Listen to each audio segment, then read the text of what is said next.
What are you doing? You just hanging out? What day is it? Is this Saturday? Is it Saturday? Wait, you're not out here partying? You're not out here going banana sandwiches? What is it that you're doing? I don't care what you're doing. As long as you're taking care of yourself, that's really the only thing that matters. I just want to make sure that you are good and you have everything that you need to make magic happen. Right, that's what we're all doing, right? We're all listening to Billie Holiday, chilling out on a Saturday. Totally cool. School's for fools. It's not, man. Educate, man. Educate, hydrate. That's what we do. We take care of our shit. That's what we're doing. Who's got their water, right? It is I. I've got my water. This is probably, my second one today? It's been an incredible day. I met some amazing people. I love being that person that I'll just be walking or be in the gym, I'll be doing something, and then I'll do something that gets someone who's really cool, I'll get their attention, and then they'll feel comfortable enough to come up to me and talk to me about all this stuff. Hey, I want to quit. Dude, I'm with you, man. So check this out. Bluebird Messenger, what do you want to start? So life isn't about quitting shit. You've already started that, and you're not quitting, so...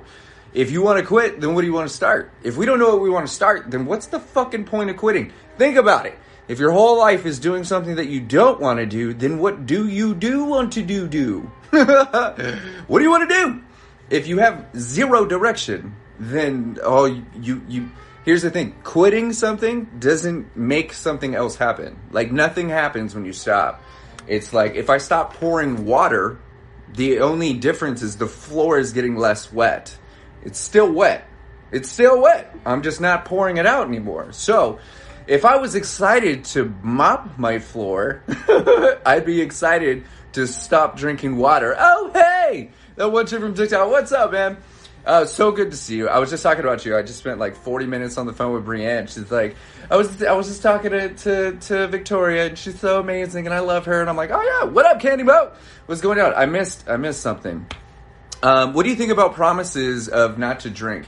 It depends on who the promise is to. If you promise yourself and you create unrealistic expectations, thinking that you're the anomaly that sobriety is going to be fucking easy for, then you're going to be really upset. And you know why you're going to get upset? It's because it's not the easiest thing on the planet. But if you're promising someone else not to drink, that's not fucking good enough. If you're quitting or you're actively shifting your behavior, you're doing it for you. Anything less is just completely fucking pointless, dude. There is no reason to promise something to someone else if you're not actually going to utilize the benefits of doing such a thing, right? I'm sure you've covered it, but what do you do about the sugar cravings? You fucking eat the sugar, dude. I eat sugar all the time. I just had a conversation about the amount of sugar I eat. Look, right?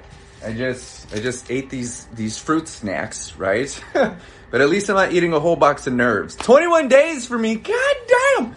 Nerds. Yes, Victoria, Brianna and I, she's like, you know what? Every time I see you with a box of Nerds, I'm a little disappointed. I'm like, fuck. Okay. Okay, so you need a friend, dude. You are your best friend. That's the craziest part, is we think that there's someone else that's more important, someone else that's going to be a better friend to us than we are. Happiness, friendship, success, abundance isn't in anyone else or at the bottom of anything. It is literally you. I don't expect everybody to understand that to the depths for which I am saying it, but the truth of it is, Jolly Ranchers, fuck yeah, dude. The truth of it is, you're never alone. You're always with you. You remind me of a young Pauly Shore. You know who else thinks I look like Pauly Shore? Pauly Shore does. He and I are friends on Facebook. Well, friends, we've communicated on Facebook. He's responded to me directly here. And the last time he said that, he says, hey, dudes, he really does kind of look like me. I was like, what the fuck? I put out a whole TikTok about it. It was pretty fucking awesome. I did so well on weaning off alcohol, and then I'll just crash after 2 weeks. You got to do different shit. The reality with this is, think about this, man. Think of it like the honeymoon phase. I just had this conversation. Like the honeymoon phase of sobriety. Oh, okay, well, this is good.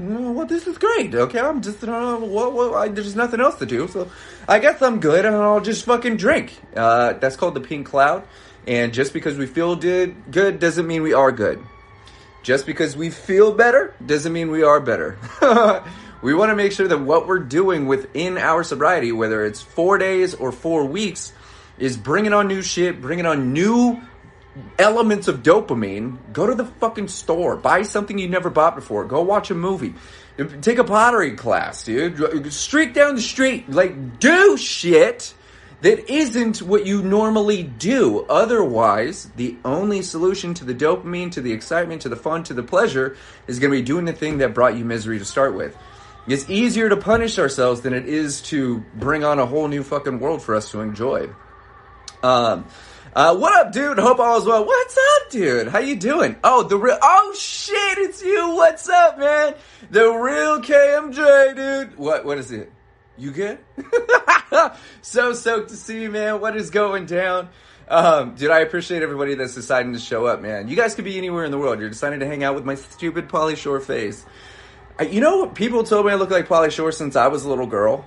Since I was like 14 years old. Since Biodome, it's been crazy. I limit during the week, but I binge on the weekends. Don't know how to replace the behavior. You're not supposed to be replacing anything. It's in addition to. So you got to remember this. If you're drinking casually throughout the week, fucking awesome. Casually or at limit, you got to keep in mind, anything over 3 or 4 drinks. If you're a dude, 4 drinks, right? Or less. If you can't catch a buzz off 4 drinks, then your tolerance is too high. Listen to what I'm saying.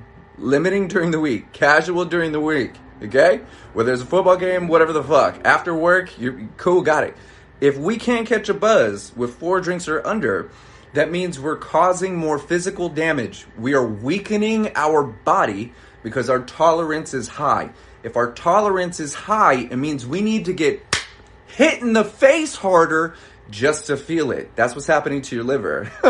That's what's happening to your sleep. That's what's happening to your depression, your anxiety, your mood swings. All of the stuff that you don't enjoy is getting worse. That's because we have to cause more damage. Think of it like a scar. You've scarred yourself, right? It's not as tender anymore. You scar it again. Oh, now it's bleeding. Okay, then it heals over. Scar it again. Now, you see what I'm saying? That's what alcohol does over time.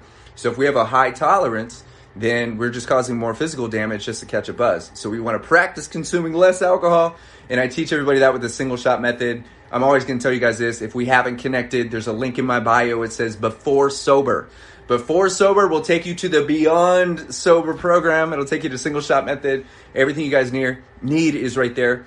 Not only that, but there's a sobriety survey too. So if you're really curious why you drink, how you drink, and what the best solution is for you, take the survey. And then I kick you guys a super fat discount code to VIP into the Beyond Sober program if you're ready for that support. All day today, I woke up in such a humbled fucking state today. Goodness gracious, I woke up to this video testimonial of this cat, man. I won't say his name. Super cool dude. And he's like, dude, I saw your videos on TikTok, man. You're such an inspiration. I'm practicing drinking less. I'm doing these things, dude. You may have just saved a life. That's why I continue to show up. That's why I do what I do, is to make sure that you guys all are actively in position to design a life that you fucking love to live, man. When you love who you are, you love what you're doing, you're always going to love where you're going.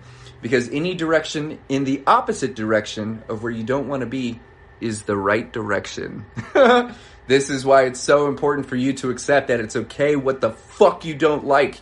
You just don't have to react to it. You don't have to have an emotional response to the shit you don't like. Fuck it. You don't like it? Let it go. Who cares? You don't gotta cry about it. You don't gotta get all angry. You don't gotta throw a fit. You don't gotta break the wall down. You don't gotta fucking throw a fit. You don't gotta tell people. You don't have to make a TikTok about it. You don't have to fucking tell the world. You don't have to become a news anchor and anchor man your fucking anguish to the world. You're not obligated to have an opinion. We're not obligated to have an emotion. We're not obligated to react. We're not obligated to respond. When we accept this, that the world is the way it is, because of you, Lance Vance, what's up, G-Funk? You did it. You don't like the world? The world is exactly the same to me. I just see it differently. Once you shift your perspective and give yourself permission to be happy, like Lance did, you start to see yourself and the world as a reflection of what you actually want it to be. Now you fucking love being alive, man. You love being awake. You love waking up because you love doing the shit that makes you happy, right? That's a life that you love. Raps, what can I do without stepping on her toes but be there for her? Are you referring to someone who's struggling with alcohol? You want to support them, but you don't want to like overstep boundaries? Seth, I'm going to need a full sentence on that one, man, just so I can answer you effectively. I need you in my life. I'm right here, dude. I'm right here. And if you want unlimited access to me, that's why I designed Beyond Sober. I can only be here so much. Like, you can't replay this shit, but everything I know about everything I'm saying is all in one place. It's all in the Beyond Sober program. So if you're even remotely curious how you can have me in your life every single day, even personal access, then I want you to take a look at Beyond Sober program. That is with the link in my bio. Or just go to beforesober.com and you'll see all the information for you right there. I have a weird question for you, chaps. Go ahead, spit it out, brother. I'm here, I'm listening. We need constant validation. I don't know why, but here's the trip. Needing constant validation isn't the fucking issue. That's not a problem. Who gives a shit? I need to constantly validate that my eyes are white still and they're not yellow. I need to constantly validate that I'm as strong as I look. I'm not asking you to validate me though. I validate myself. In the same way that I don't need you to tell me that there's clouds in the sky. I go look outside. Constant validation is totally fucking fine. It's part of the human condition. We want to make sure that we're making the right choices, right? We want to make sure that we're thinking the right thoughts, whatever that means. We're feeling the right feelings, whatever the fuck that means. There's no such thing as right or wrong. There's just things you prefer and things you don't prefer. There's no right way to fucking think. There's no right way to fucking not do. That's bullshit. That's all conditioned mind crap to keep you feeling like a slave. Where I'm going with this is seeking validation is totally fucking fine. But if you're not the one looking for proof that you're doing it the right way, you're always going to be codependent on somebody else. This is why some people go like, am I doing it right? I'll be like, what the fuck you think? What does my opinion matter? Your way is the only way. It's the right way. The right way is your way. Whether you see it as good or bad or not, it's your way. Even if you do it with my tools and resources and thoughts and antics and character and all the shit, it's still your way.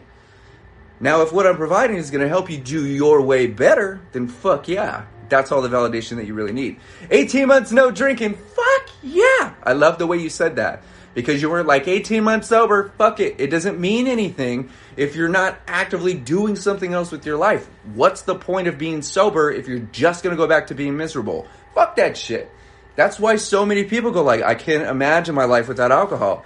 It's because you look at peace as boring. If you don't know what to do when you have no chaos in your life, then it's easier to just keep fucking drinking. At least the nothingness is a little chaotic, which is what we call entertaining. So if you crave alcohol even after you take a 4-day break, do you count as an alcoholic? No, not at all. You gotta remember this. Craving alcohol doesn't make you an alcoholic. Yeah, you're just crazy shit. My way, I love my way. Check it out. What's up from Michigan? Man, I love your vids. Dude, TikTok Trent, dude, so stoked to see you, man. Thank you so much. So check this out. If you take a break from alcohol 4 days, 5 days, 10 days, 1,000 fucking days and still crave alcohol, are you an alcoholic? Craving alcohol isn't what makes you an alcoholic. This is where we get all fucking wrapped up. I'm still an alcoholic. I think about alcohol. Motherfucker, do you still think about your ex from time to time? Oh shit, sweet. No, I wish it was a swish. Do you still think about your ex? Your ex? Girlfriend, boyfriend? Do you still think about them? Do they still pop in your mind? I bet they fucking do. You know why? Because at one point you developed a love for that person and you went outside and you ate a fucking sandwich and that brought a flashback of the last time that you ate a sandwich with them outside and the wind was slightly blowing. Just because you think about them doesn't mean you're in love. Just because you think about them doesn't mean you're still in a relationship. Just because you think about alcohol doesn't mean you're a fucking alcoholic. Even if you were an alcoholic and thought about alcohol, that is still not the derivative element that makes you a fucking alcoholic. You're supposed to crave. You haven't rewritten the codes. The chances of you actually being an alcoholic because you're craving alcohol, you gotta remember this. You're probably not craving alcohol. You're probably just craving peace. you're also fucking thirsty.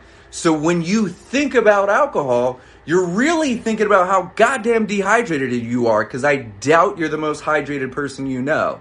If you, or when you, start serving what you call a craving or a thought about alcohol with water, eventually your body's going to go, oh, we're not craving alcohol, we're just fucking thirsty. And then you drink this shit, and then you keep doing it. And then you realize that you haven't even thought about alcohol in weeks. That's because you're so fucking hydrated. It's a habit, 100%. In the same way that the way I move my hands, it's a habit. Think about this. If every time I said every time, my mind was conditioned to reach for this thing, it'd be really easy, because every time at the end of that sentence would be this fucking bottle. Every fucking time. But if I started rewriting it and I said every time I put this bottle down, and every time I put this bottle down, and then every time I put this bottle down, and then eventually I don't have to put it down, because every time there's nothing in my hand. I don't have anything to put down. I also don't have anything to pick up, because every time there's nothing here for me to fucking focus on. It's programming. It's programming. It's programming.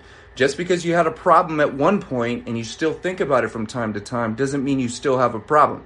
It means you remember the fact that you had a problem. God damn it, write that shit down. These are absolute facts, man. Just because you feel a little hopeless, just because it feels like you still have an issue, doesn't mean you do. But, and it's a big but, if you continue finding reasons why the way you feel is you having a problem, you're always going to feel like you have a problem. That's going to be really disheartening. It's going to bring on depression. It's going to bring on a little bit of anxiety and shit. You got to remember this. Part of moving forward is recognizing how far you've gone. And the only way to recognize how far you've gone is to recognize what you've moved away from. If you're thinking about alcohol, that doesn't mean you're craving it.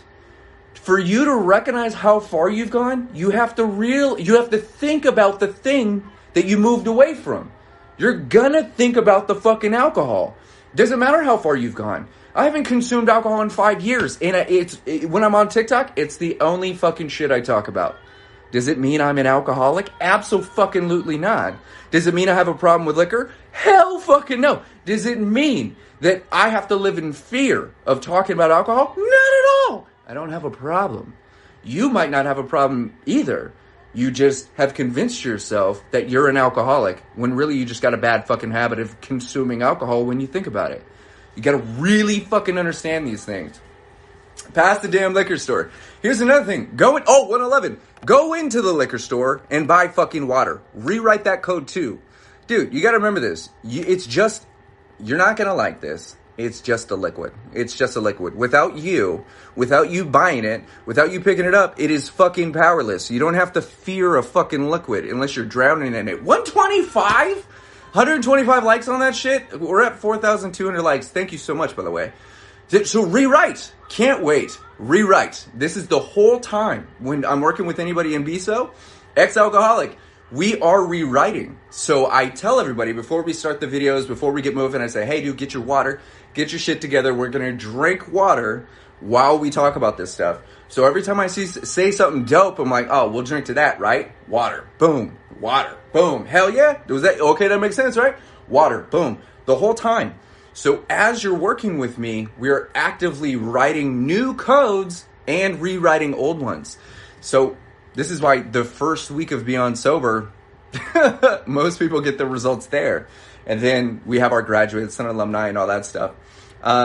This is a take I've never heard before. This is why it works. Dude, I fucking love that you've never heard this shit. And the point with this is so many people aren't going to fucking talk about this. And do you know why? It's not necessarily that they don't know. It's that they don't want you to know. Because you got to understand this. Alcoholism is a billion-dollar industry. Depression, anxiety, all of that stuff. It's money, money, money, money, money, money, money. If they give you the permanent fucking solution and you could think for yourself, you're not going to be dependent on a solution.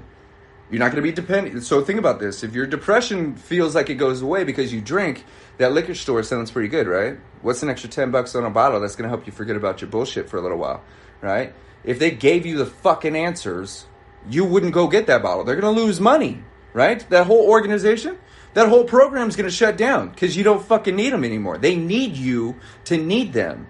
That a narcissist acts the exact same way. I need you to need me because I need to be the fucking answer. I need you to be dependent on me for you to validate my strengths. So with this shit, the way I talk about things, the specifics of the things I talk about are so specific and so accurate that it is a permanent solution to long-term sobriety, because I'm not fucking talking about the alcohol. I'm not talking about, oh, well, if you do this, then you can do that. The alcohol doesn't mean shit. The alcohol is this symptom of your mental health. So if you're relying on a program permanently, such as without AA, you don't know where you'd be. You have to go to AA. If you don't go to AA, then your chances of drinking are 100%. If you don't go back to rehab, if you don't do this shit, if you don't do this shit, you live in fear of this stuff, which causes the anxiety, which makes you fucking dependent on the goddamn program. Do you see what I'm saying?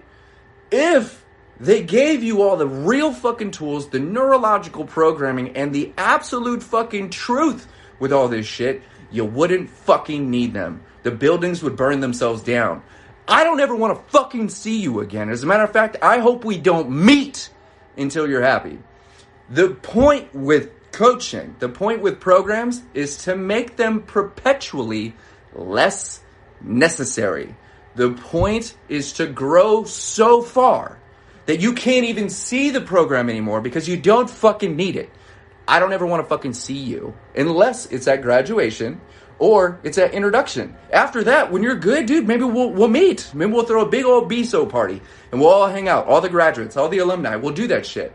But the point is it's so accurate and so specific that you're not even going to need the whole fucking program to become a whole better version of yourself. That's the fucking point. Fear isn't real. It's not, dude. All fear is in the mind. You think like there's not like a bowl of fear around unless it's Sobe, no fear. Even then it's no fear. The point is that fear, worry, anxiety, it's all in our mind. The reason we even live in fear is because the worst thing that's ever happened to us has already happened to us. It's very rare that we think of something greater than the fear we've already gone through. How many fucking times? Like, think about this. Like, this is an honest question. How many times have you gone like, well, I was hit by a car, and now my fear is getting hit by a truck. We don't do that. We just don't want to get hit by anything. We live in fear of being pummeled. If you get hit by a semi, do you think your next fear is like, well, I've been hit by a semi. I really do hope a plane doesn't crash on me. What's bigger than a semi? You know what I'm saying? Like a forklift? I really hope a fucking forklift doesn't follow me. I've already been hit by the semi. Well, I've been hit by the forklift. What's bigger than a forklift? You know what I'm saying? Like, I hope a building doesn't follow me. You don't do that. That's not what our brains fucking do. We go, dude, I've already been hit in the face once by a big dude. I don't want to get hit in the face ever by anybody at all. So we don't do anything that puts us in a situation where we can get hit in the face. So where I'm going with this is your greatest fear has already fucking happened to you. You don't have to live in fear of something that you've already conquered. Are you seriously telling me that you learned nothing from the thing that scared you the most? Nothing from the thing you lived in fear of for the longest. You've learned nothing from your trauma. You've learned nothing from your PTSD. You've learned nothing. So if that were to show up in any way whatsoever, you would be fucking powerless to that shit. You'd just be like, well, let me just bend over for this one since I know what's coming. No pun intended. Do you get what the fuck I'm saying? Just wear a helmet. Yeah, exactly, dude. You're gonna run face first into the wall. Just put your helmet on. You are prepared now. You know exactly what to expect. You know exactly how you would respond. You know exactly what you would and wouldn't do. And you're a better, stronger person because you've already lived through that shit. Why do we amplify these fucking scenarios that stress us the fuck out? That will not happen. It never fucking happens. There's no amount of worry that you can prove that changes a fucking thing. For real. I need the bluntness in real time. I'm with you. I have seizures. I get you 100%. So here's the thing. Alcohol is not going to stop you from having seizures. Living in fear of a seizure, listen to what I'm saying, dude. Like, there's neurological shit to go along with this shit. But if your thoughts can give you anxiety, then your thoughts can fuck your system up enough to bring on a seizure. If you live in a high anxiety state or a state of worry, and your body's response is to fucking seize, you do have control to an extent over these things. Absolute control? Can't say that at all. But if thoughts can bring you anxiety, then thoughts can bring you sobriety. Sobriety from toxicity. Toxic thoughts, toxic feelings, toxic habits, toxic people, toxic environments, toxic anything. That's the thing, though. We can't, you're not going to solve anything with alcohol. Unless you're using it to literally cauterize a fucking burn. I'm still learning, right? Unless you're setting it on fire for something or fueling an engine, it serves no purpose other than to, drink responsibly. We're supposed to drink alcohol from a happy, healthy place so we can get happy, healthy results. Alcohol wasn't invented or wasn't curated by someone that was like high anxiety, fucking manic, depressed, fucking angry motherfucker that was like, I want the whole world to feel like this. They go like, what the fuck? I'm a little toasted. Whoa.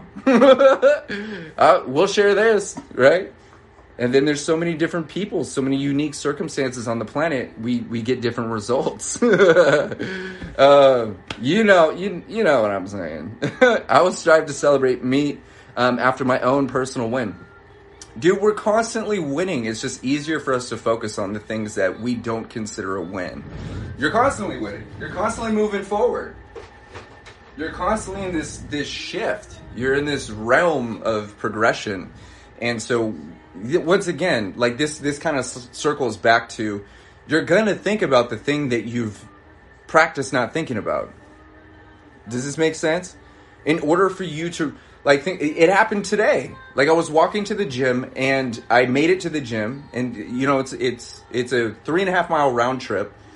And I'm walking there, and I'm like, wow, I haven't thought about my ex in, 3 days. 4 days? Since the beginning of the week. Damn, I'm doing good. I wasn't sitting here all pissed that my ex popped up in my mind. I never am. I'm sitting here going like, wow, I'm healing. Holy shit. It's been a while since I thought about that. I see a couple kids, right? I'm like, oh man, I used to have a family like that. Yeah, dude, it's a little triggering in a good way. It reminds me like what I have to offer, and all that shit. But I'm not going to be upset at the fact that I thought about something. I'm actively thinking less about that shit. So I'm proud of myself for thinking less about that thing. But more importantly, I'm more impressed with how long it's been since I thought about that. Your triggers, your thoughts, all of those things are indicators of where you are, not what's wrong with you.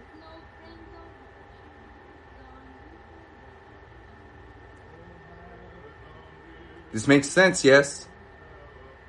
Those things are indicators of where you are, not how bad you're doing. Where you've gone, where you're going. You have kids, don't? I don't have kids. I was a stepdad for 5 years, something like that. Super dope. I think it's so awesome people learn this so early. I'm old and hearing this for the first time. Kim Possible, 1974. Were you born in 74? That's awesome. Dude, it's not a bad thing. You have more experience. So you've got more codes that have been written. The trippy part with age is that, I'll say this. The fact that you're here and the fact that you've got a few years on some people in here, probably including myself, I was born in 85. Basically all that's doing is it's showing that you have the human curiosity to shift your perspectives and allow new information in. There's so many people who are older or elders. Older doesn't mean old. Older that refuse to accept new information, refuse to stay curious, refuse to even fucking accept technology, right? I'm sure you know how to print out a fucking PDF. You know how to print a PDF. It's not that fucking, hit print and then PDF. That's it. Now you know. Now you know how to print a fucking PDF. Control P, select PDF. There's no printer connected. You PDF, and then you fucking name that shit and it saves as a PDF. Now we all know how to save a PDF. Awesome. You were you, plus the information on how to fucking save a PDF. You're a different person now, right? Congratulations. That's amazing. So with all of this stuff, we can take this new information and then some of us are actively going to apply it, meaning applying this data with intent, with absolute focus. Like you're like, oh shit. Okay, that's what he said. I want to practice this. This is called living with intent. Oh, Brienne's in the building. What's up, baby? And living with intent, right? And if we're not living with intent, then we're kind of a slave to our auto programming, which is what we call habits. That's module 2 of Beyond Sober. So when we're in what we'll say the slave mode of our habits, basically all the thoughts that we think, we've been thinking those for years, for days, for months. They're the same as yesterday. So if the thoughts we have today are the same ones as tomorrow, and the ones of tomorrow are going to be the same ones of today, then what are we doing now to set us up for success tomorrow? We look at all of this stuff and go like, most of what I do, regardless of my age, is just programming. I act the way I do. I say the things I say. I think the way I think. You're not even thinking about this stuff. Think about this. Damn, it feels good to see you live again. I've been live all week, baby. So check it out. What part of us is actively thinking? Most people don't think. This is going to sound fucking weird. Bob Proctor talks about this stuff too. Most of us don't think. Because if you intended to think, why would you choose to think about something you don't enjoy? Adam, this is for you. Toxic Abuse Anonymous. Hey, you want to follow him? Adam's the shit, right? Narcissism, toxic abuse. We've all been there. Why do you think we all developed all these addictions and all this shit? Because we've been in the room. Oh, 111. We've been in the rooms with all the toxic people. We felt the toxic emotions. We've been surrounded in these toxic environments. We've had the toxic thoughts. We've eaten the toxic foods. We've treated ourselves the way a toxin would. And now we're all recovering from this shit and becoming better people. And this is my ADHD. And give me 111. Let's do it. 114. Fuck. God damn it. That's my ADHD. What changed your mindset? Death. If you're new here, my name is Kohdi. I'm an ex-alcoholic, a liver failure survivor, and the creator of one of the most powerful sobriety programs in the world called Beyond Sober. If you go to beforesober.com, you'll see my information there. You guys can stay connected with me. Drop your name, drop your data. I'm not going to spam you guys. It is the quickest way to get access to all of my tools and resources. Of course, I want to introduce myself. More importantly, I want to give you all the fun stuff that I have, that I use, that I share to help people improve their quality of life. So feel free to hit the link in my bio or take a look at beforesober.com. All of this stuff, all of this fun stuff is just programming. So I really want you guys all to think about this. Hang on. Did anyone inspire you or just death? Sorry for asking. I inspired myself, to be perfectly honest. I know it sounds a little arrogant on this shit, but I was alone when all this happened. So I didn't even think about personal development, becoming a better person, working on myself until I was forced to. This is called a forced reflection. So this ties into what I was saying. How long have you been sober, and how do you keep up during a really bad craving? I'm not sober. I don't identify as sober because I don't have a problem with alcohol. I don't have a problem with anything. I have a problem with sugar, ADHD, but I'm not sober. For me to identify as someone who is sober is the same as me identifying as an alcoholic, and I'm not an alcoholic. I haven't consumed alcohol in 4.6, coming up on 5 years. Where I'm going with all that stuff is that personal development. When I got out of the hospital, the point was to become someone greater than the addict. Okay? If the only thing that changes in your life is what you're consuming, then you're the same fucking person minus the alcohol, minus the substance. You think you're a different person because you stop drinking water and start drinking soda? Do you think you're a different person because you're drinking Pepsi now instead of root beer? You're the same person. You just switched. There's nothing new about you. You may have picked up something new, but you are you. That's the issue. It doesn't mean you're the problem. It means that if the only thing you do for your physical and mental health is stop hurting yourself or stop imbibing a poison, you're equally as poisonous to yourself. This is why when I was forced to grow, forced to take care of myself, forced to focus on my liver, forced to focus on my lungs, forced to focus on my mental, spiritual, financial health, all of this shit, I had to become someone completely fucking different. Someone that I actually enjoyed being. That's who you see here. This is not the person that consumed alcohol. This person has never had alcohol. I don't know what it tastes like. I don't know what I don't know anything about alcohol. I just have memories from the person I used to be. That's how I'm able to talk about this and speak so specifically to you. Is I'm able to tap into the old version of me, the old memories, and spit it out with this new framework, the new mindset. I'm physically not addicted to alcohol anymore. You know what that means? It means I could drink casually if I wanted to. I don't want to. It's a fucking poison. I died once. I'm not doing that again. I'm not in love with alcohol. I'm in love with me. It might sound selfish, but everything is selfish. You're here for you. The most selfish thing you're doing is exactly what you're doing right now. Every fucking thing you do, every single thing you don't do is because you're selfish. Me too. You're getting something out of everything that you do. If you do it for someone else, you're getting something out of that. Whether that's self-validation, self-worth, you're finding value, whatever the fuck, you're doing it for you. It may appear as though we're doing it for someone else. They are benefiting, but you're the one that's coming up on that shit.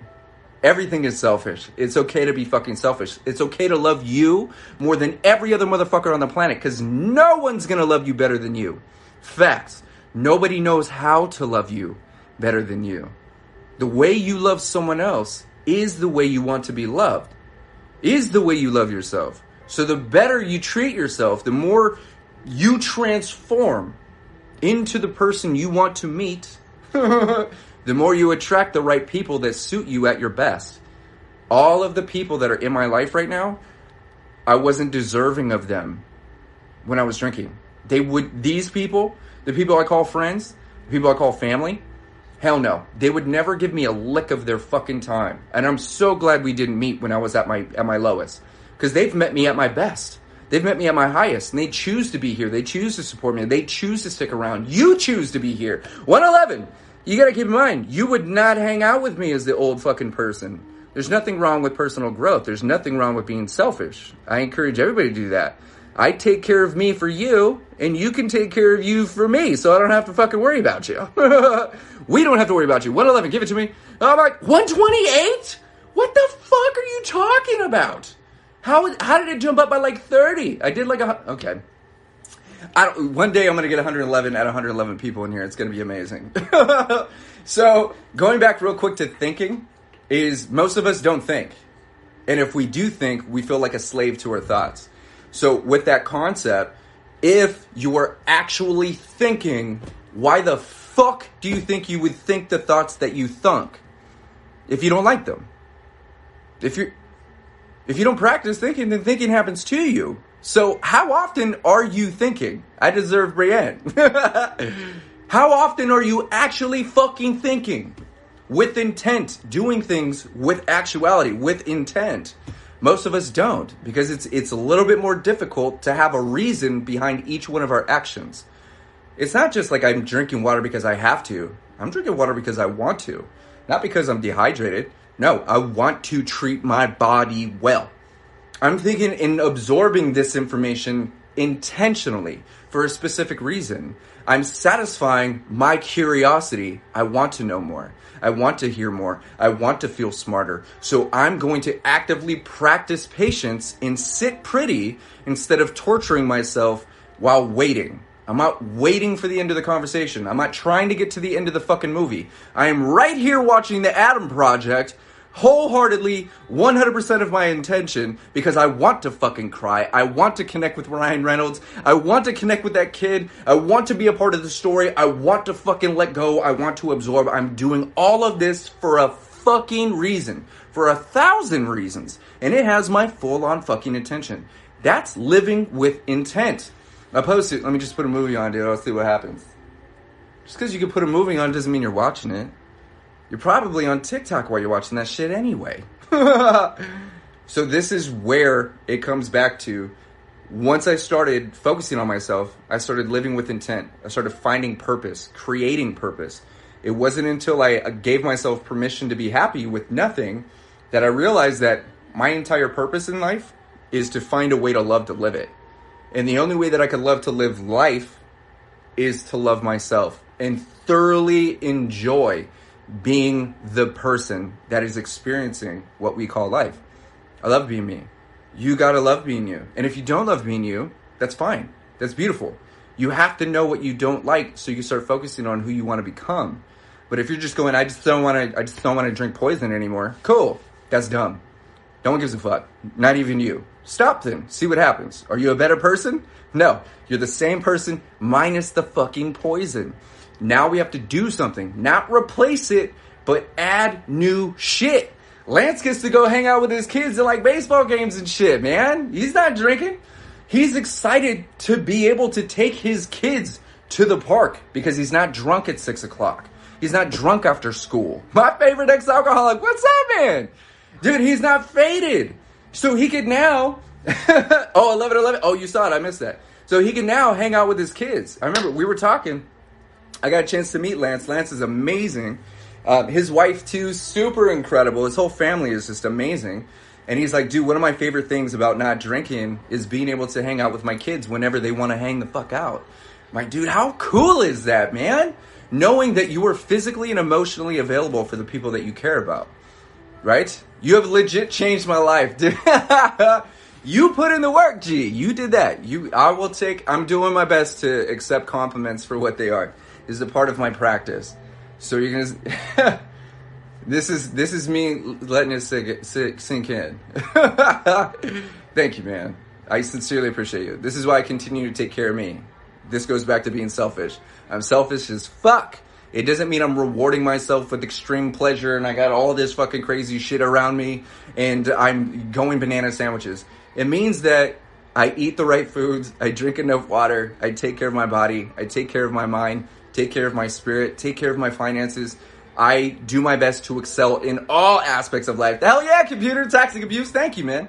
And it's my moral obligation to take care of me so I can be the best version for you.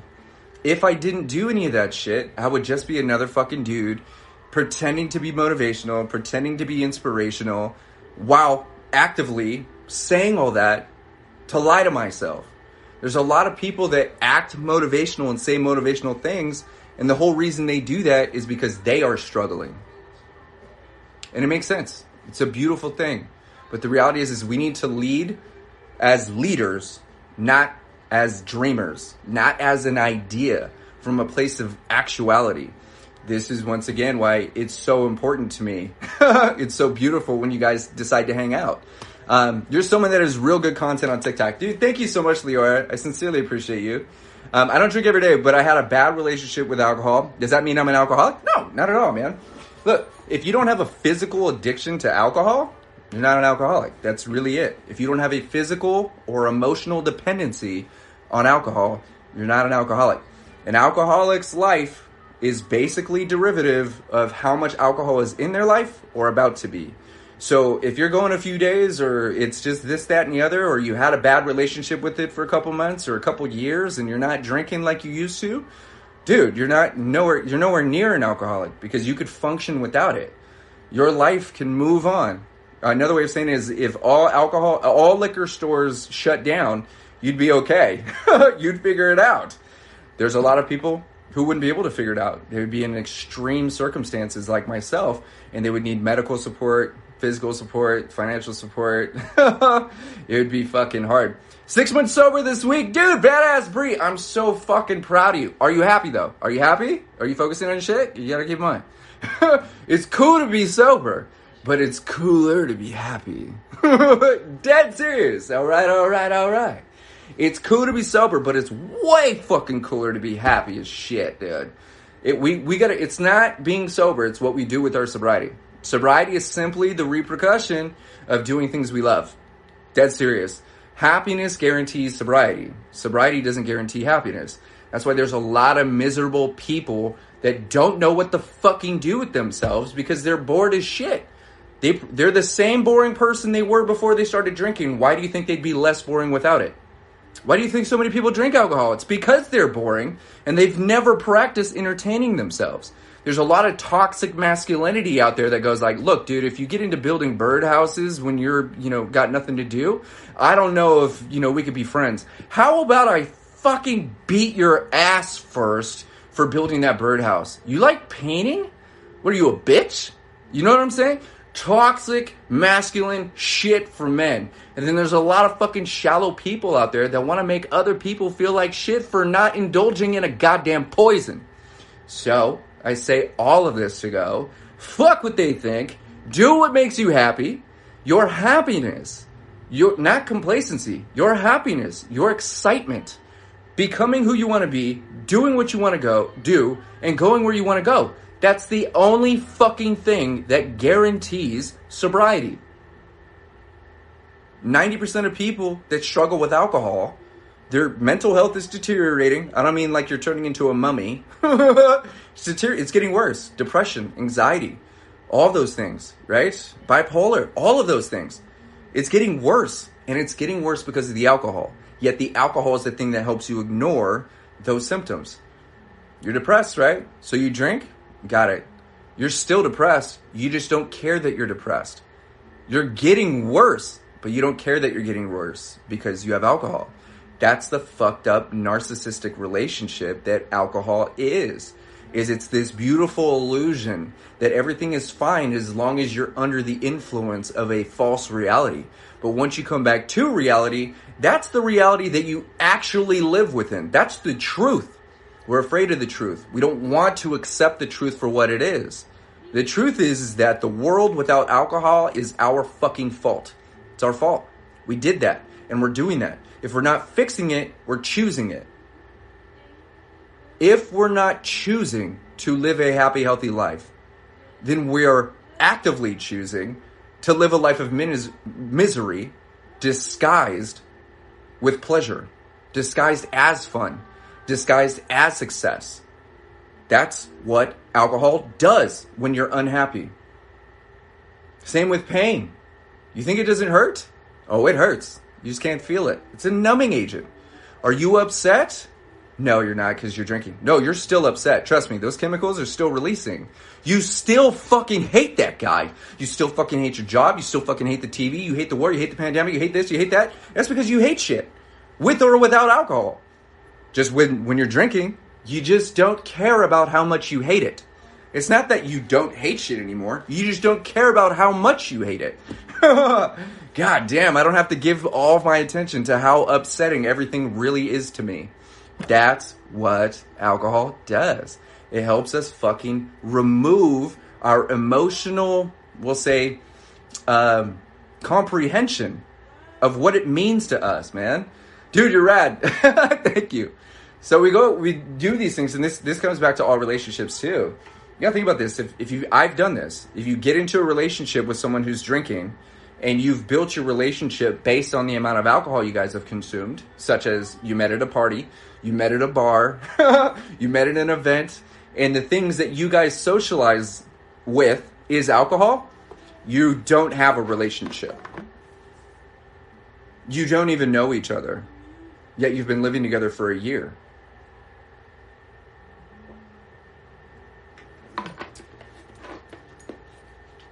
You're not in a relationship. You're in an illusion. You've both fallen in love with someone that doesn't exist. And the only thing that you can bond over is the alcohol. This is why when one person starts to get sober, there's a lot of love that falls apart. The what's that shit called? The compatibility is no longer there. Someone outgrows someone. And the only way to close that gap is for them both to get sober and both actively get to know each other again. This is the same fucking relationship with yourself. Recovery saved my life. Hell yeah. Listen to what I'm saying. The person you know under the influence is not the person that you are. You're better than that. You're better than the person you're familiar with. Can you say that about the relationships again? Absolutely. So when two people fall in love with each other or find compatibility through alcohol, they're not in a relationship. They may be together, like on paper. We've lived together for 10 years, and the only reason you guys actually know each other is because of the amount of liquor.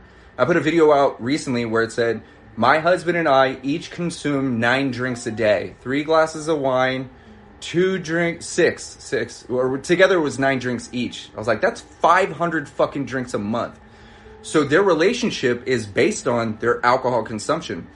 If 2 people are under the influence, living in 2 separate realities, and they fall in love with each other or create a compatibility, when one person stops drinking, it's generally chaos. This is why people go like, I'm married to an alcoholic, I don't even fucking drink. Your relationship falls apart because you're not the same person. You don't know each other. You just know the love that you've created for that person while you were faded. I loved him at my worst. I loved her at my worst when I was the most drunk I've ever been. That's how we got married. That's how we do this. That's how we know each other. It's from the event. It's from the fucking party. It's from the bar. It's from the thing. It's from alcohol. I'm a bartender. He's a bartender. He's a wait staff. I'm a fucking bar owner. Oh, whatever the fuck. The point is that anything you get involved in and develop love for while under the influence isn't fucking real. The only way that you can actively serve that love is if you're drinking, if you're under the influence. Here's the fucking crazy part about all of this shit.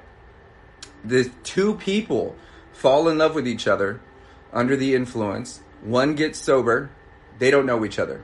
If they both stop drinking, they don't know each other. The same applies to you. If you, the person that you know, has been under the influence, you don't know you. You have to get to know you. The love that you've created, and the hate, and the bitter, and the resentment, and the guilt, and the fucking shame. The depths of your emotional entanglement with the person that you are was generated while under the influence. You don't even know you. You know the mask that you've created to save you, to protect you from being vulnerable. This is why when we stop drinking alcohol, stop basically poisoning ourselves, we find ourselves in a position where we're like, I don't know how to act. I don't know what to do. I don't know who I am. You're not supposed to. That's the most beautiful fucking thing. Once you've lost everything that's been familiar to you, you're free to do anything. Been drinking since 13. Yeah, I started drinking at 8 years old. So you got to get to know you.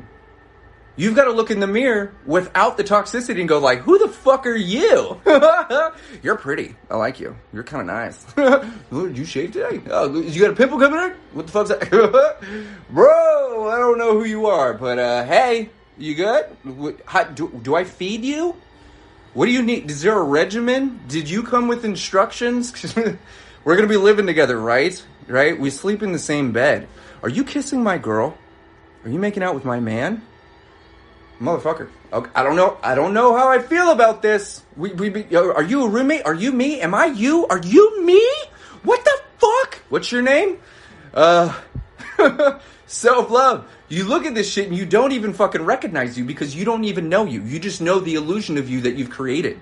The illusion of you that you've accepted as your identity. This is why, Jen, when... I always say this, and even my senior coach says this stuff too.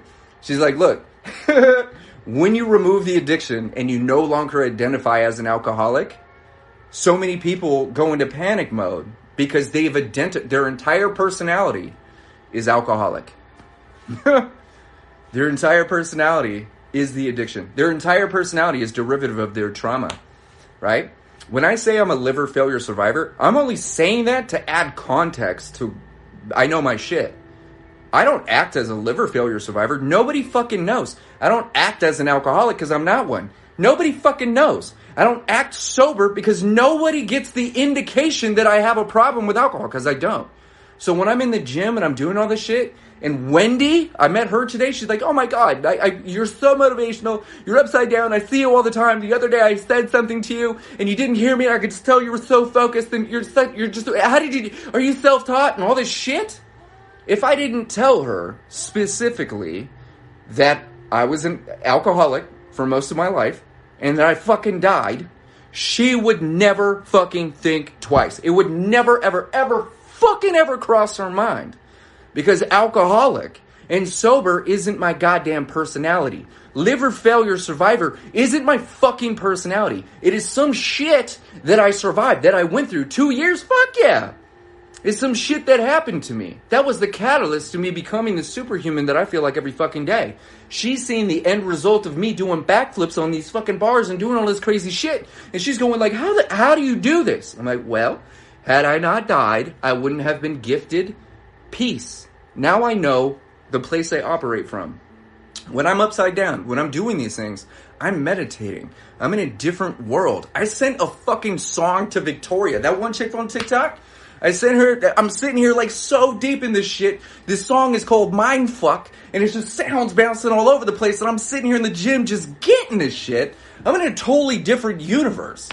The point is, I don't identify with what hurt me once. That's not my personality. So when people go, this is why certain people are afraid to call themselves an ex-alcoholic, right? How do you get over guilt? You don't get over it, you get through it. We'll talk about that. So the trip with this is like, there's so many people that are afraid. They've been conditioned to think that if they don't call themselves an alcoholic, that they need to live in fear. Like the second you stop calling yourself an alcoholic, the door's gonna open, liquor's gonna show up, you're gonna start smelling the fucking Jorge Cuervo, and you're just gonna go right back down the rabbit hole.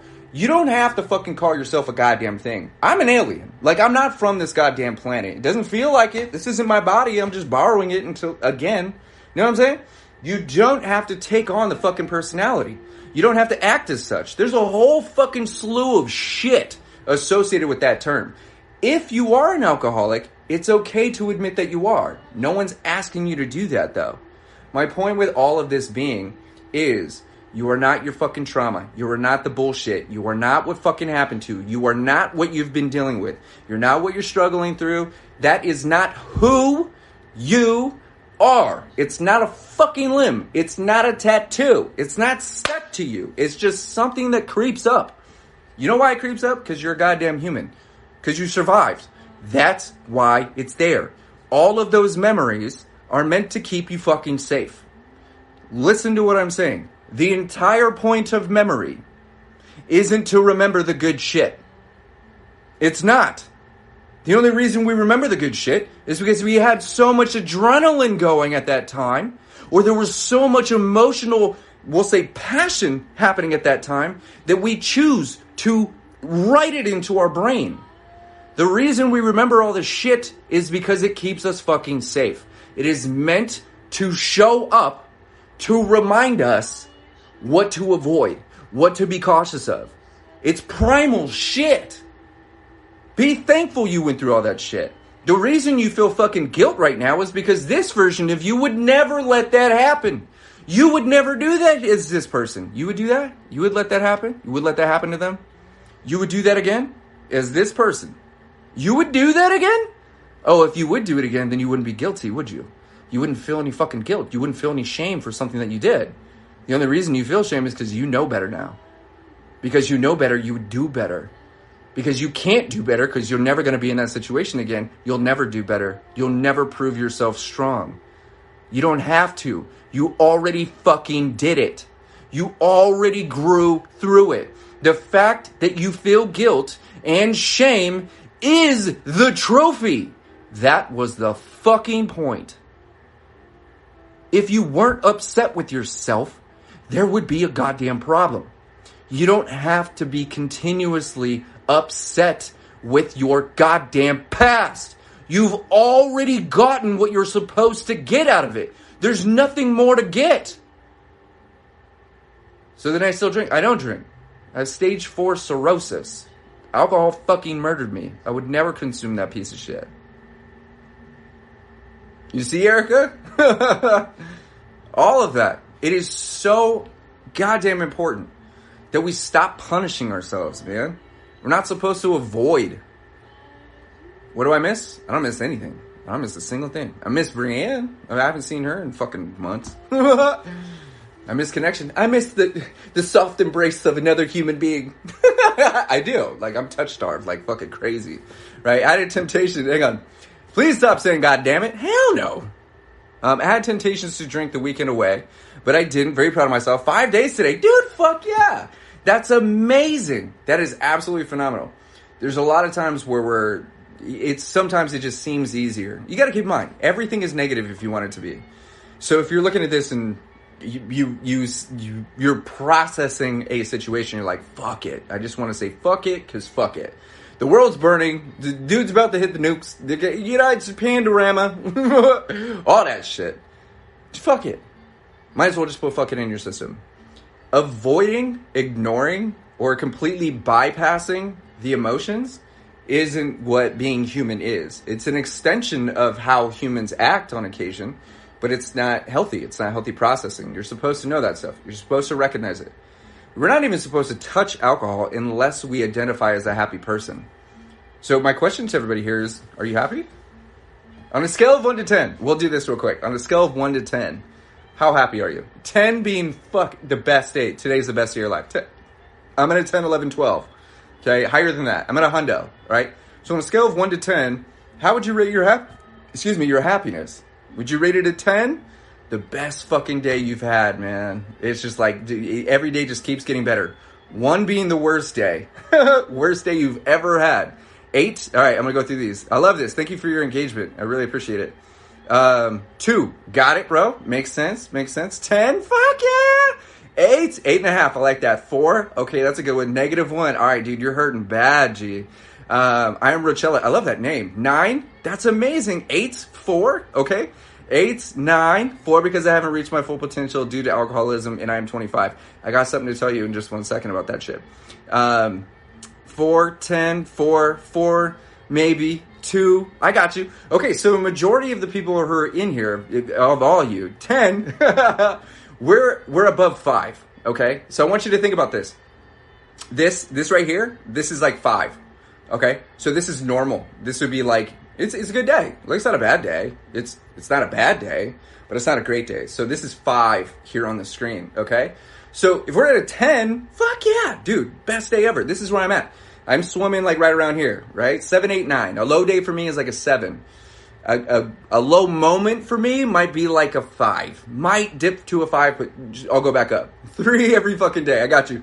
So you're looking at, this is a happy, healthy life. You guys know this, right? So living at a 5, we'll say this, 4, 5, 6, maybe a high day on 7. This is a good life. There's a lot of people that have very, very, very happy lives. The dip, right? And they do this, okay? So they're kind of, you surfing the wave of emotions, of vibration. But then they're 6, okay, so you're above average. That's amazing. So, but then there are cats, right? Like some of us in here who live down here. This is where we operate from. Now, the shitty part about being down here is thinking about being up here seems fucking impossible. How the fuck are you gonna get from 1, 2, 3, 4, 5, 6, 7, 8, 9? Oh my God, just doing that with my arms was exhausting. So, we want to look at this and go like, your goal is not to get to a fucking 10. You can. Just stop telling yourself you can't. That's the reason why you can't, is because you keep saying it. So you go look at this and go like, look, if you're at a 1, don't you think 2 is a little bit better? Right? So 1 step. The only way to get here is to get through everything else. There's no quick jump. We think that if we're living here and we take a shot, boom, we forget about all this shit. We just go straight here. We just feel like we've jumped to the front of the fucking line. We're living on cloud 9. Oh, I just don't even care about any of these things. So this is guilt and shame and ego and desire and anguish and trauma and PTSD. You just skip this shit. It's just whoop, straight to the top. You also skipped all the pleasure. You also skipped all the happiness. You also skipped all the peace. You also skipped all these other emotions that are equally as important to feel than this. We want the illusion of this when we're down here, because the illusion of this is better than actively living down here, right? Just finding my neutral is my goal. Yes. Yeah, 100%. So a lot of people, they go, okay, well, I'll stop drinking, right? You stop drinking and then you kind of like shimmy through this shit. Shimmy, shimmy, shimmy. You come up and then you go, oh my God, it's like a fucking vacation. It's a vacation. You're back to normal. You're back to 0, like every other person that eats Taco Bell and fucking TikToks all day and does all this shit. You're back to 0. You're back to neutral. You're back, okay? Then a lot of people go like, because this is so much greater than living down here, they believe, because they haven't practiced, they think that they're up here. And because they think they're up here, they think that they can't go back down here. When you're up here, you'll never go back down there. It just won't happen. You won't allow yourself. You've got boundaries. You've got peace. You've got practices. You've got regimens. You've got support. You've got tools. You've got everything you need. You will never come back down here. But because of the emotional gap between here and here, we think and feel that we're up here, so we drink.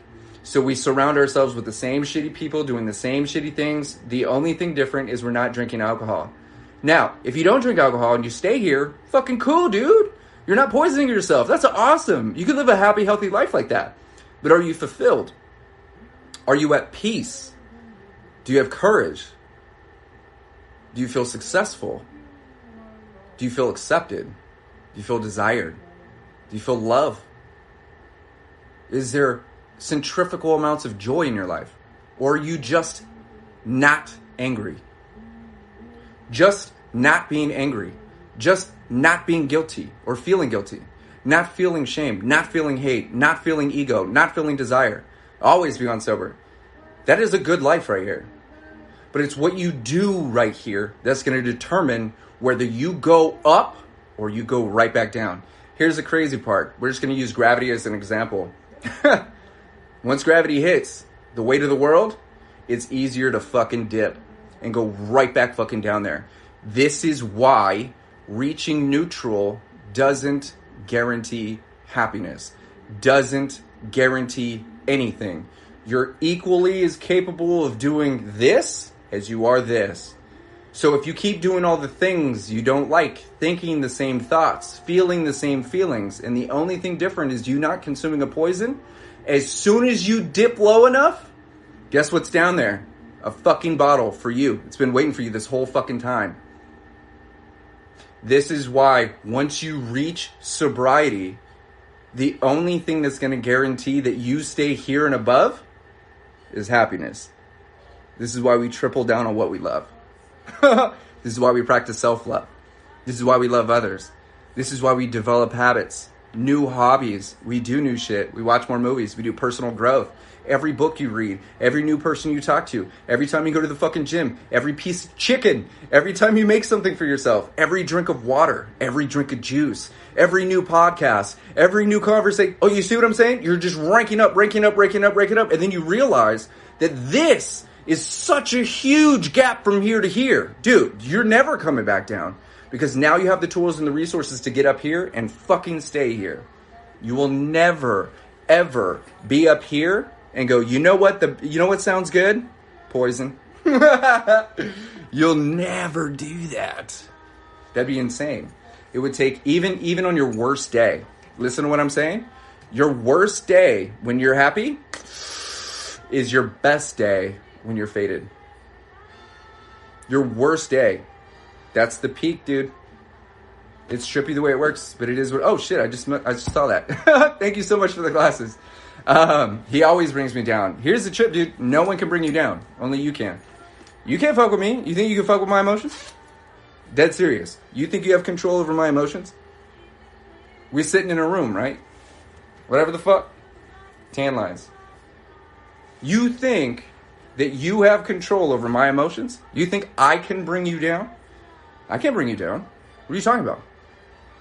How did I get the power over your mind? Did I steal it from you or did you give it to me?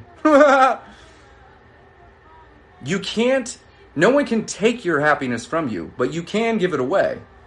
This is why we practice thinking. This is why we have boundaries.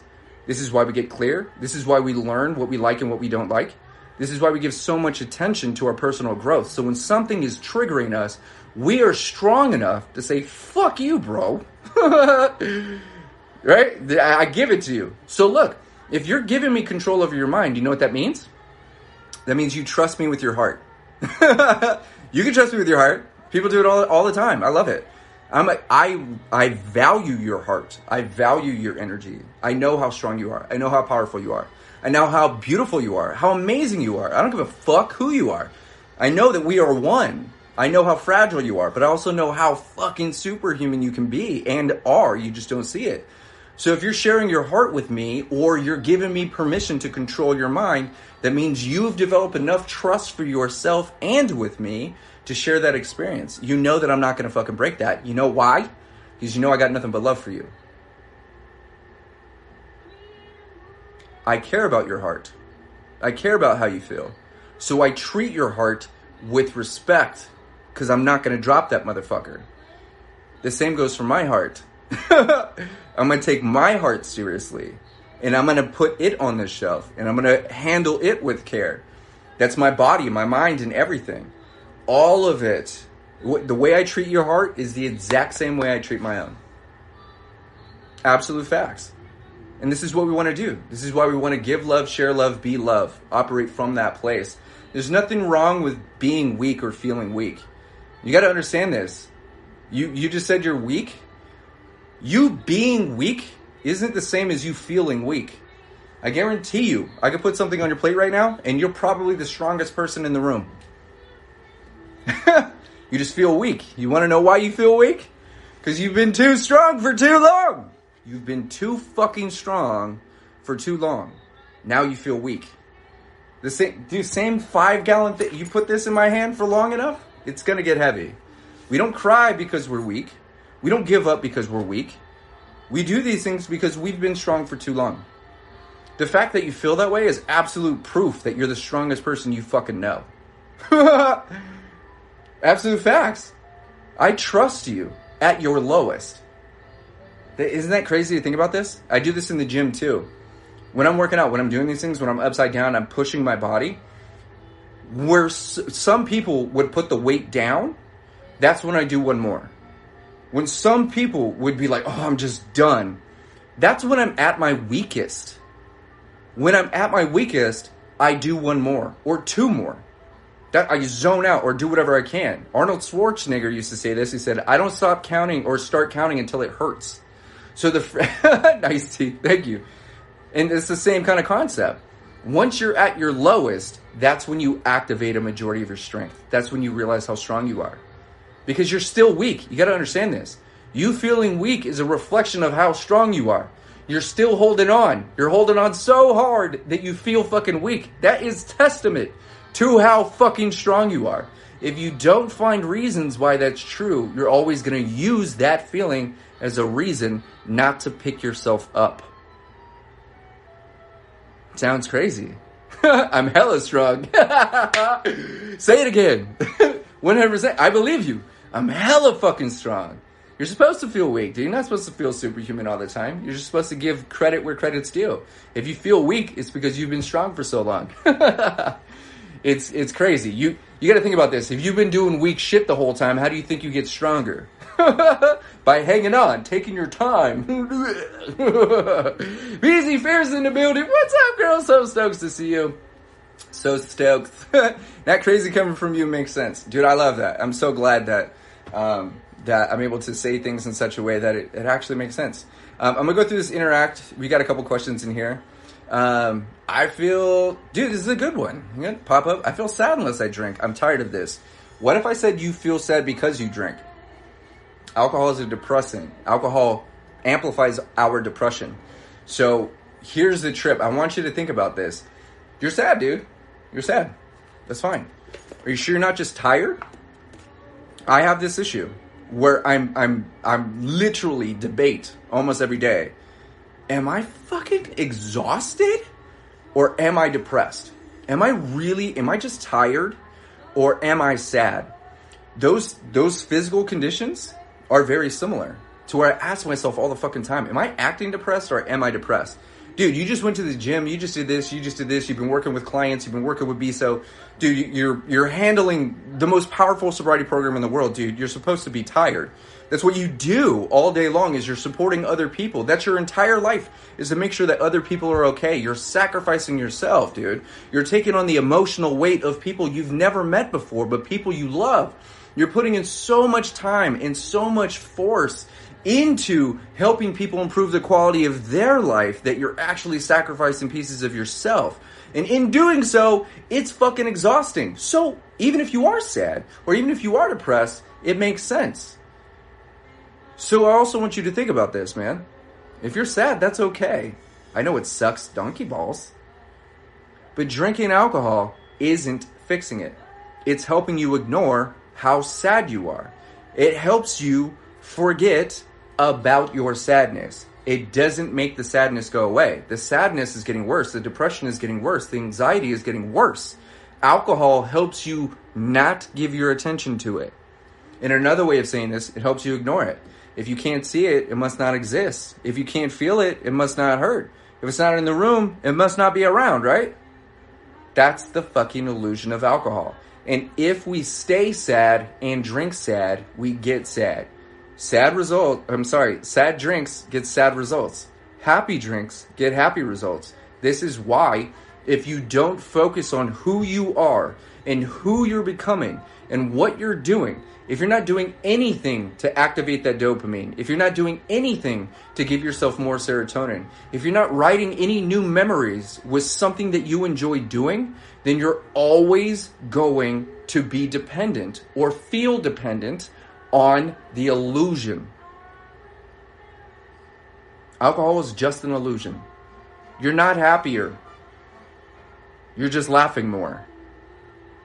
Sleep is good. Should I take antidepressants to help? Just depends, man. If you're drinking alcohol, you don't want to mix that with any kind of medications. You got to keep in mind, most medications only focus on the symptoms. They don't focus on the root cause. Who you are, chemical imbalances, environment. You want to think about this. Are you really depressed or are you surrounded by pieces of shit? You got to ask yourself this question. Are you really a shitty person or are you surrounded with fucking assholes? If everyone you know is a dick, they might not be your cup of tea anymore. You're probably a sweet human being just surrounded by assholes. And so you have to develop a personality that's derivative of the sum, the average of those assholes, and you don't like being that person. So the mask that you have helps you feel disconnected from who you actually are. So you drink just to cope with that shit. It's probably just assholes. Are you sure you're not in a pandemic? Are you absolutely certain that shit isn't just wild and it's not your fault? Do you recommend the Vivitrol shot? I don't not recommend it. You want to talk to the doc. You want to make sure that you get looked at. You do the ups and downs and all that shit. You always say things to clear your mind. That's good. So if you're going to jump onto any medications, I don't care if it's Vivitrol for your ADHD, if you're going to do Baclovan, Suboxytrone, all that stuff, you want to make sure that there's a program to help you on and off of that stuff, because all of those medications have side effects. They deal with the fucking symptoms. They do not deal... Petite, what's up, girl? They don't deal with the fucking reasons why they happen, right? Don't fix the problem, fix why it happens. I learned that from my mother, who's also a recovering alcoholic.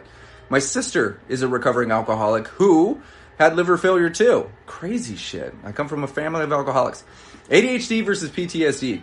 ADHD is not necessarily something that is derivative of PTSD.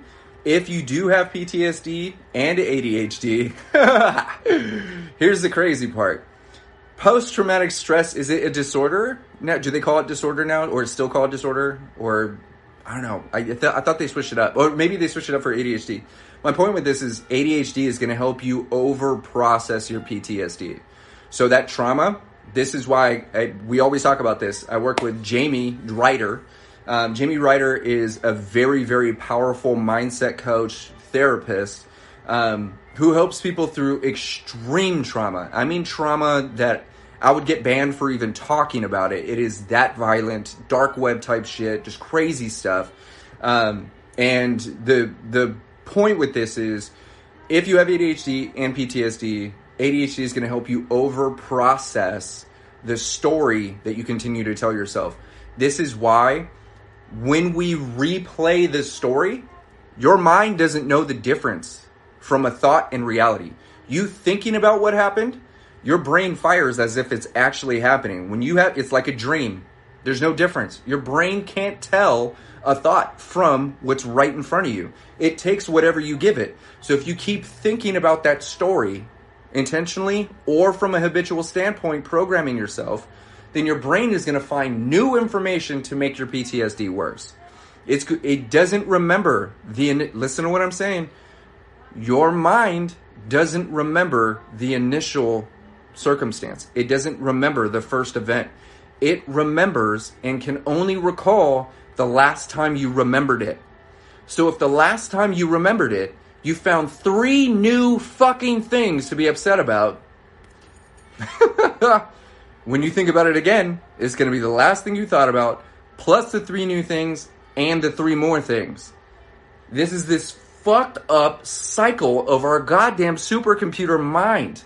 This is, once again, why ignoring this shit isn't fixing it. Just because you can't see it doesn't mean it doesn't exist.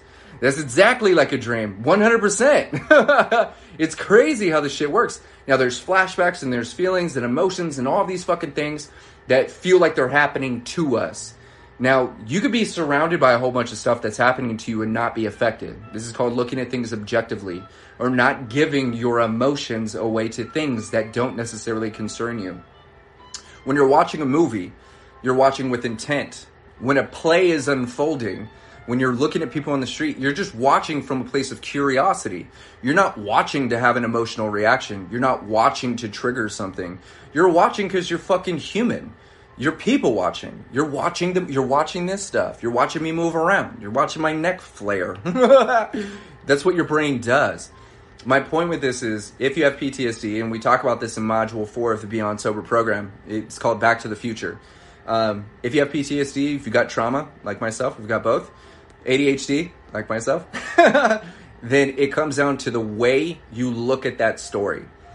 We don't rewrite the story necessarily, as in we change it. We change the actual perspectives of what happened. So when you look back at it, you're no longer the fucking victim of your story. You're the hero.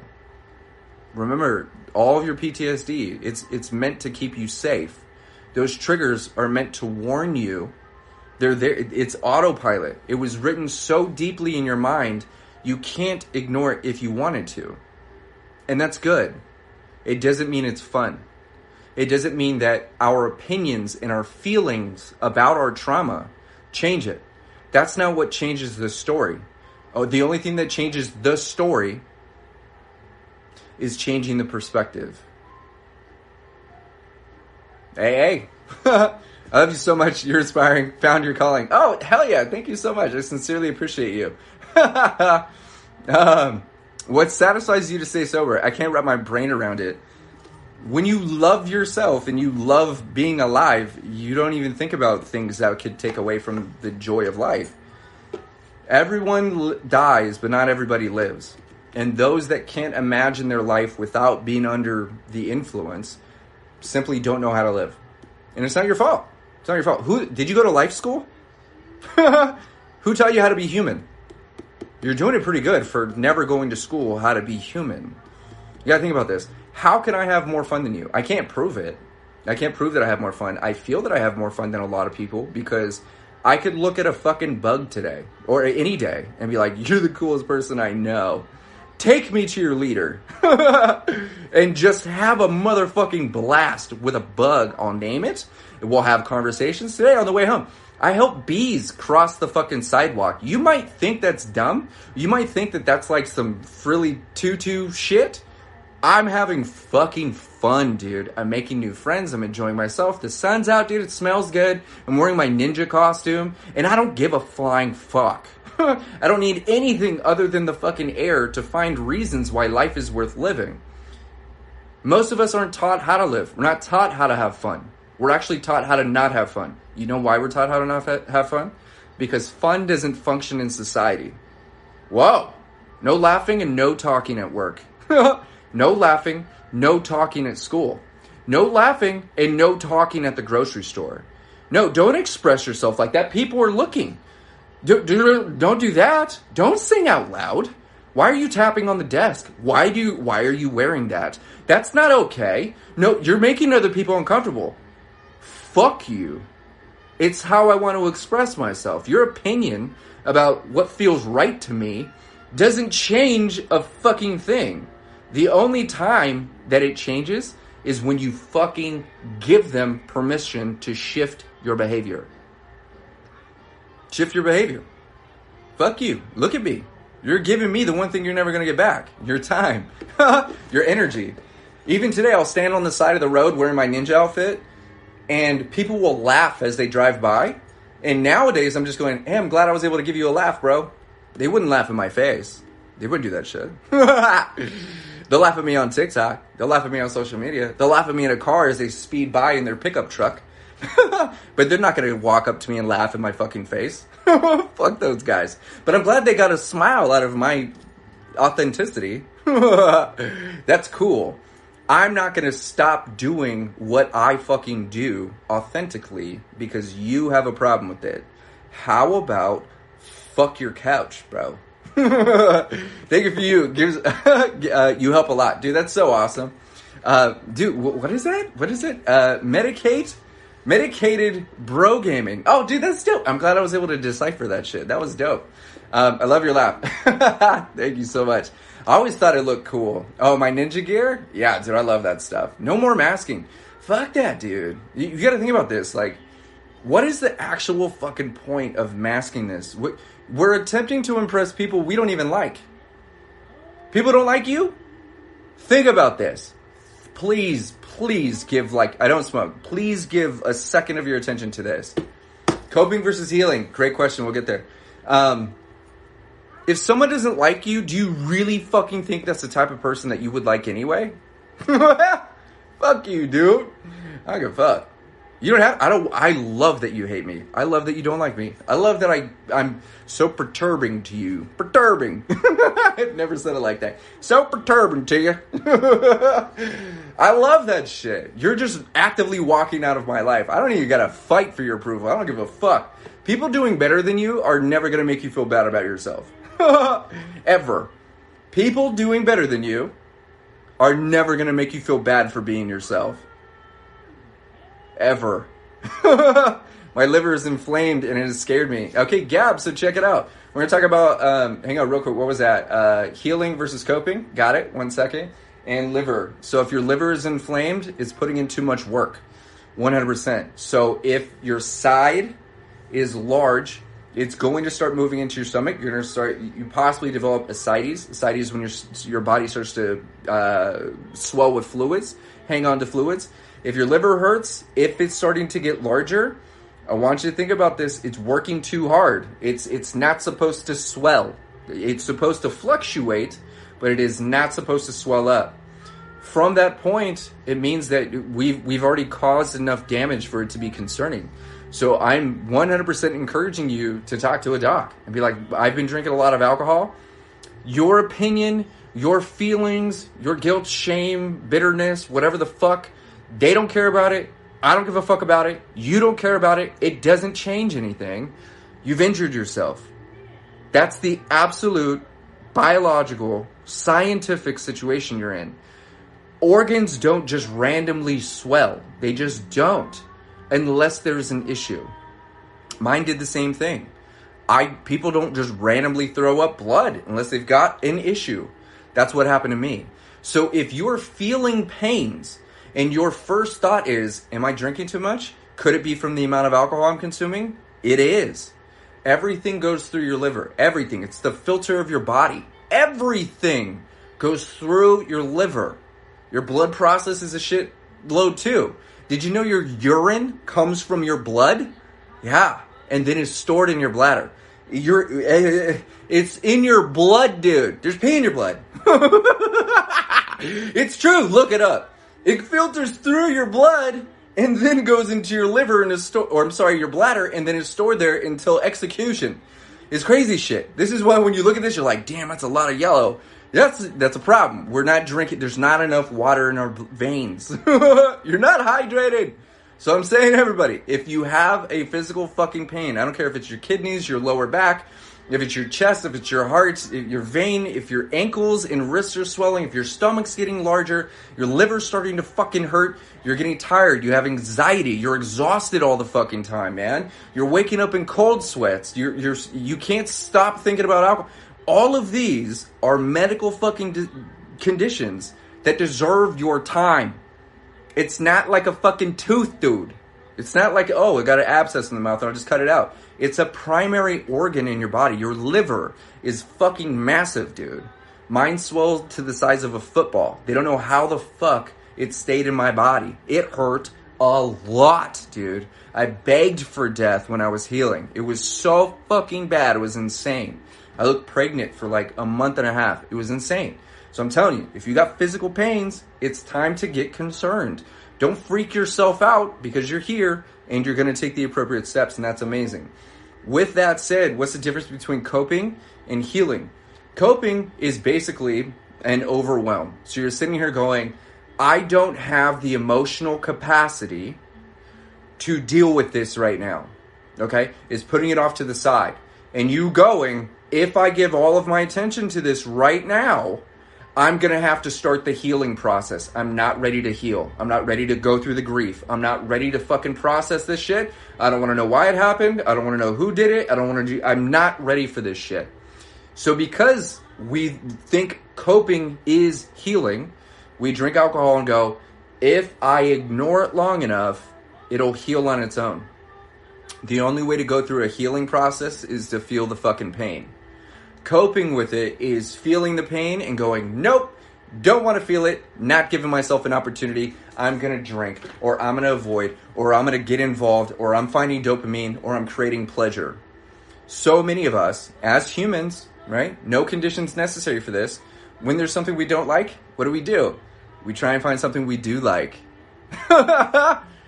And if what we like is drinking alcohol, and that alcohol hurts us, then we're literally inflicting pain upon ourselves in the hopes that if we create enough pain, we'll heal. That's the illusion. That's the fucked up part about it. You're not healing. You're making it worse. To heal... Hey, Callie, thank you. Thank you so much. To heal is to actively, consciously give your attention to either the emotional pain or the physical pain and allow the grieving stages to happen. I don't care if it's your dog that died. I don't care if you hurt somebody else, you hurt yourself, you got bad grades, whatever the fuck it is. You're physically or spiritually injured, financially fucking ruined. No amount of poison is going to help you heal. So we do this and go, this is why there's so many people on TikTok that go like, are you on your healing journey? You on your healing journey? You're trying to fix this stuff? Are you going back through it? Healing is fucking painful. It is. And it doesn't matter how fucking strong you think you are. You're not stronger when you have more alcohol in your body. You're not. You're weaker. High tolerance, weak body. That's what it is. We think that we have a stronger body because we can handle more poison without dying. You're causing more physical damage. Every extra drink it takes for you to catch a buzz is causing more physical fucking damage. That's the shitty part. That's also the illusion. So we really want to give our attention to these things and go like, I'm not just trying to cope right now. I'm actively trying to heal. When you heal, you stay healed. You don't allow yourself to injure yourself like that again. And if you did, that's ridiculous. You didn't learn. Maybe you're not even healed, right? My point with this is when you're healed, you pretty much stay healed. When you're happy, you pretty much stay happy. When you're rich, you pretty much stay rich. It's difficult to fucking heal. It's easy to stay healed. It's difficult to get happy. It's easy as fuck to stay happy. It's difficult to get rich. It's easy as fuck to stay rich. All of those very unique circumstances are derivative of your conscious efforts. You gotta want this shit, man. If you really don't want to live a happy, healthy life, then you won't. But if you do, you're gonna put in the work. And you're gonna do things you don't like. Feel things you don't want to feel. You're gonna have experiences that aren't the most pleasurable. But you will grow, you will learn, you will adapt, you will evolve, you will fucking expand, and you will love life. And you'll never allow yourself to dip again. You just won't. I had acute pancreatitis and I never want to feel that pain again. Allergic to drinking is gone. Exactly. That's what I'm talking about. You've been there, you've done that. You can call yourself the next alcoholic now. You don't have a problem with alcohol. You're never going to drink again. Fuck that shit. There's nothing there. Even if you're not an alcoholic. You may have acted like an alcoholic until pancreatitis set in. You may have been convinced you were an alcoholic. Somebody else may have called you an alcoholic. But if you weren't physically addicted, then you were just acting like one. Sadly, acting like an alcoholic and actually being an alcoholic cause the same fucking damage. It's shitty how life works. Alright, you guys, with that said, my cheeks are fucking hurting because I've been smiling so much. If there's anybody here that wants to connect with me directly, hit the link in my bio. It's beforesober.com. You guys can see that. It'll tell you I'm a liver failure survivor. There's a picture of me. You can drop your information. Once you drop your info, we're permanently connected. I'm not going to spam you or anything. I am just going to tell you my story. I'm going to send you all the fun stuff to help you guys improve your quality of life. I'll even send you discounts. I'll send you all the dope shit. If you're struggling with alcohol and you want to practice drinking less of it safely without the withdrawals, then take a look at Single Shot Method. That's also in my bio. You want to come hang out with me, work with me personally, you want to meet me? Dude, just jump into the Beyond Sober program, get through Module 2, and I'll send you a text and an email with my personal private fucking calendar, and we'll meet. Other people go like, there's no way I'm going to meet Kohdi. I'm dead fucking serious. This is why I love what I do. You guys haven't heard of Words Are Human? That's in there. And then the Fortified Boundary Management System is also with the link in my bio. Worst case scenario, drop your information. Let's stay connected. If there's any questions that I can answer, feel free to let me know. You guys can reach out to me on Instagram as well. I wake up every morning and I answer at least 100 messages, and I go through all of them. Today was a really beautiful day. A lot of people getting a lot of results, and I love being here for you guys and taking care of myself so I can be the best version of me for you. With that said, you're absolutely phenomenal. Come connect with me. Maybe I'll see you in BSO. Maybe we'll connect personally. Maybe we'll have a conversation. Who knows? I just appreciate you. If there's if there's anything that I can do, I love you. It's so hard saying goodbye. Anyway, I'm gonna put out some content, and I will be here tomorrow night. Love you guys. Do me a favor. I'm gonna take care of me for you, okay? But I need you to take care of you for me. Yeah? Yeah?